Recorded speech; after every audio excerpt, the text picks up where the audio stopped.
Y como ustedes saben, el domingo pasado, el 26 de octubre, se realizaron las elecciones a nivel nacional, se renovaron 127 bancas de la Cámara de Diputados, 24 escaños en el Senado y quien salió ganador fue La Libertad Avanza como fuerza política. Y todo lo que supuso, ¿no? Este triunfo del gobierno, un gobierno que salió bastante ganador en ese sentido, y que si bien algunos analistas hablan de que no fue un cheque en blanco para el gobierno, sino una revalidación del camino y de lo que propuso, digamos, desde un inicio Javier Milei, sí ya se están hablando de lo que van a ser las próximas reformas que ya se habló inclusive con los gobernadores el jueves pasado en la Casa de Gobierno.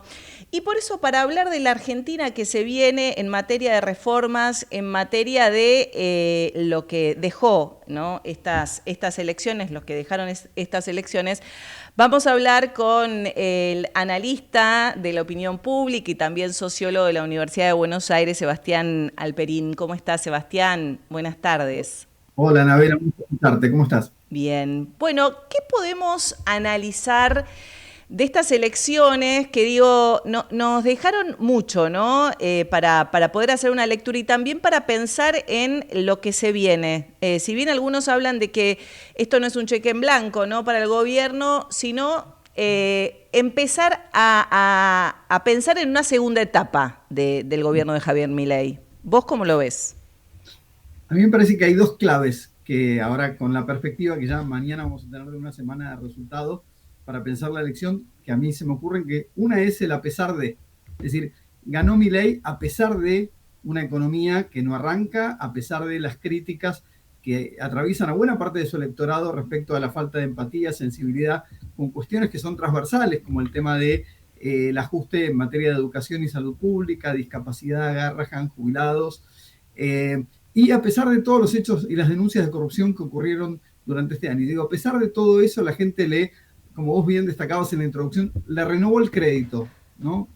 Digo porque si bien el gobierno tiene un núcleo duro, que es ese 30%, digamos, aproximadamente, que lo viene acompañando Milei desde las elecciones generales, lo cierto es que el resto es, digamos, hay un componente, si me permitís la expresión, que lo votó con la nariz tapada, ¿no? Es decir, que me atrevería a decir incluso que no los une el amor, sino el espanto, ¿no? Sí, ¿sabés qué? Yo pensaba, digo, el miedo a lo que pueda llegar a pasar, ¿no? Del estallido económico, de que todo se vaya al diablo, de que explote el tema del dólar, que suba y digo, y una estabilidad que está con pinzas, pero está.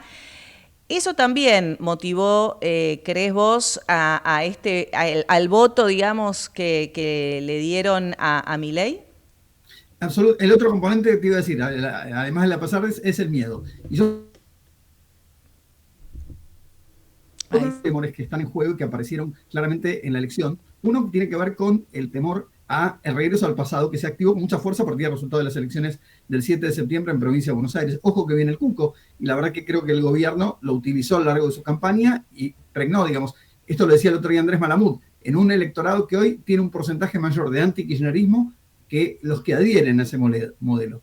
Y por otro lado, me parece que hubo un temor, esto que vos decías, ¿no? A pensar que en función de lo que venía ocurriendo en la situación económica los días anteriores, el temor de activar una situación traumática, como pudo ser un 2001, por ejemplo, Corralito, etcétera, que el lunes volara todo por los aires, un dólar a un precio inimaginable, la calle, etcétera. Eso también jugó, sobre todo teniendo en cuenta la aparición del salvataje, entre comillas, norteamericano y las declaraciones del propio presidente Donald Trump cuando dice, ojo que este apoyo es condicional, digamos, si el gobierno no hace una buena elección, hasta aquí llegué, digamos, ¿no? Y me parece que todo esto también estuvo en juego. sí, y por otro lado, Sebastián, tenemos que también pensar en que del otro lado, la otra fuerza política, porque digamos estábamos hablando de una polarización muy grande, ¿no? En nuestro país se habla de dos fuerzas políticas y digo, desde el peronismo tampoco han sabido generar una alternativa diferente, digamos, a lo que propone el gobierno, no han sabido capitalizar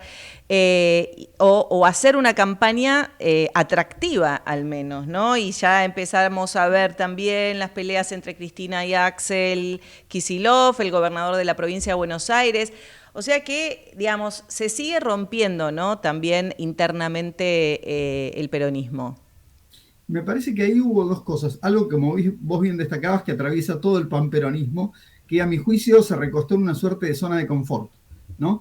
Especulando con algo que es cierto, este no ha sido un buen año para el gobierno, ha tenido muchísimos tropiezos, y justamente me parece que jugó un poco esta idea de Napoleón: si tu enemigo se equivoca, no lo interrumpas, pero la sensación es que tuvo gusto a poco, ¿no? Para el electorado. Es decir, con eso solo no alcanza, sino va acompañado además de una propuesta superadora y sobre todo nítida. Me parece que algo que distingue y es un capital de Javier Milei extensivo a la Libertad Avanza es la nitidez de la propuesta. Esto no ocurría no solo en el panperonismo, sino que en las alternativas de centro. Claro. Que por ahí había expectativa que Provincias Unidas pudiera pensar una opción fuera de la grieta, y fíjate que además en los últimos meses proliferaron muchísimas opciones dentro de ese espacio moderado, sí. Si querés, además de Provincias Unidas, potencia de María Eugenia Talerico, los hermanos Pasaglia con Hechos, claro. Facundo Manes, etcétera, ¿no? Pero inclusive en el lugar, digamos, en Córdoba, donde es más fuerte Provincias Unidas, no ha logrado, digamos, el triunfo y el porcentaje que sacaron fue bastante bajo en proporción a lo que se esperaba. Y tampoco Santa Fe, donde claro. ganó justamente la Libertad Avanza con candidatos absolutamente desconocidos, donde obviamente derramó el capital de Javier. Eran los candidatos de Milei, digamos. Claro, ¿no? Claro. Sebastián, ¿cómo ves el Congreso que se viene, digo, con ya después de lo que fue la reunión, digamos, de Milei con 20 representantes de las provincias reunidos en la Casa de Gobierno, donde se pusieron ahí arriba de la mesa distintas cuestiones, pero fundamentalmente las reformas laboral, impositiva y también del Código Penal que van a ser lo próximo a tratar, además del presupuesto?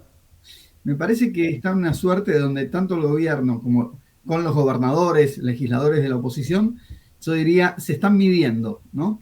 Porque es decir, respecto al gobierno, los gobernadores y senadores, diputados, después de todo el apoyo de la ley base, estuvo en el primer año de gestión y el acompañamiento al veto en buena medida en la movilidad jubilatoria, financiamiento universitario, quedó una suerte de desconfianza a partir del hecho de que Milei se instaló como un mal pagador, ¿no? Esta idea de que ese apoyo no se tradujo en un aumento en la coparticipación, en obra pública, rutas, que es uno de los factores críticos y que volvieron a hacer hincapié estos últimos días, y donde ahora además se abre un interrogante justamente con la salida de Guillermo Francos de la jefatura de gabinete, porque hasta ahora era como el referente del diálogo. Te iba a decir, ¿no? qué pieza fundamental que sale, porque ahí estaba como el que dialogaba, ¿no? El que generaba consensos. ¿Crees que Milei va a recuperar esta dinámica? Digo, se sentó con los gobernadores y con los referentes provinciales. ¿Crees que pueda llegar a recuperar esta beta dialoguista que en su momento la había depositado en Francos? Bueno, digamos, uno podría pensar que si se confirma este rumor de que eventualmente, porque no nos olvidemos que Lisandro Catalán también renunció al Ministerio del Interior, y en su lugar, si se confirma el rumor, parecería todo pensado que puede ir Santiago Caputo con una cartera ampliada que pudiera incluir incluso obras públicas y transporte, en una suerte de manejar cajas que serían materia de negociación con los gobernadores. Y la verdad es que Santiago Caputo, dentro del Triángulo de Hierro, es justamente quien se manifestaba más propenso a buscar espacios. De hecho, había mucha rispidez justamente con el propio Francos, porque sentía que Santiago Caputo de alguna manera le estaba invadiendo su territorio, ¿no? Claro, hablaste de la obra pública. Ese fue uno de los temas que pusieron los gobernadores sobre la mesa el día jueves, planteando al gobierno la necesidad de retomar la obra pública que desde que asumió Milei estuvo totalmente anulada. ¿Crees que será posible eso?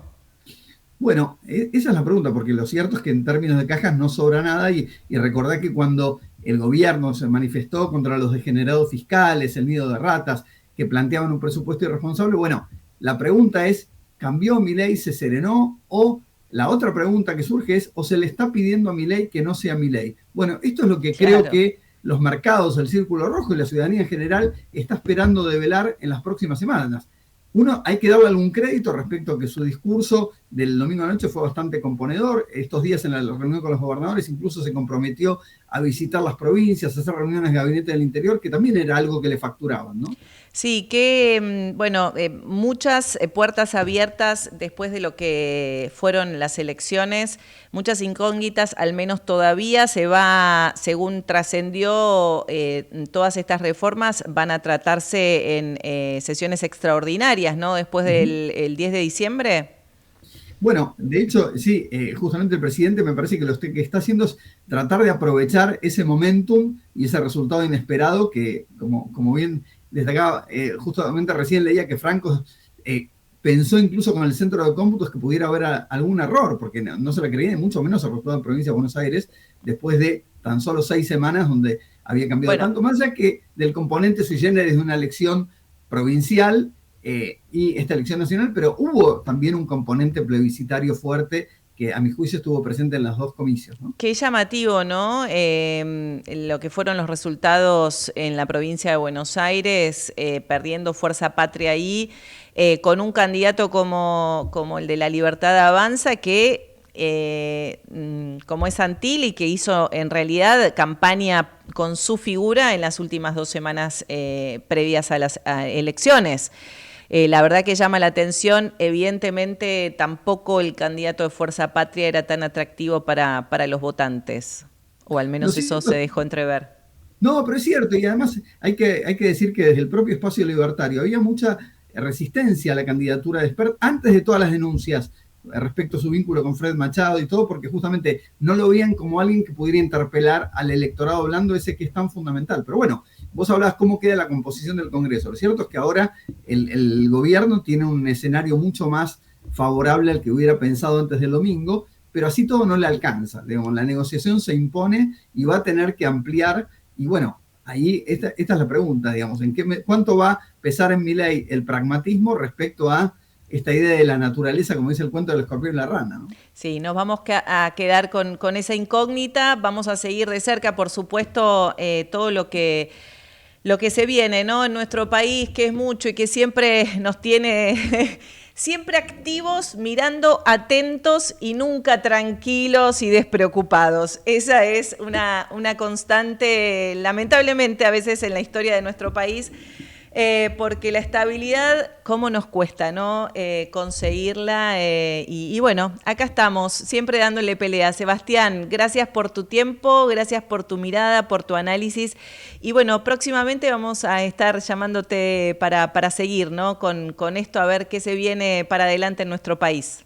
Esto es sin tregua, así que bueno, insisto, esto fue una foto, hay que escribir una película, así que to be continued, como dicen en el cine, ¿no? Totalmente. ¿Cómo sigue la película? Anabela, un placer, saludo a vos y toda la audiencia, a disposición cuando quieran. Gracias, Sebastián, un abrazo grande y buen fin de semana. Estábamos hablando con Sebastián Alperín, él es sociólogo, politólogo, y bueno, nos hizo un análisis, ¿no?, de lo que nos dejó después de las elecciones del domingo, lo que se viene, bueno, toda la expectativa de lo que pueda llegar a pasar en los próximos días, sobre todo en un Congreso con una conformación que no se esperaba, ¿no? Con una Libertad Avanza, donde allí va a partir de las alianzas con los partidos provinciales, va a tener un rol fundamental, sobre todo en las próximas reformas, que es lo que se espera se trate de ahora en más.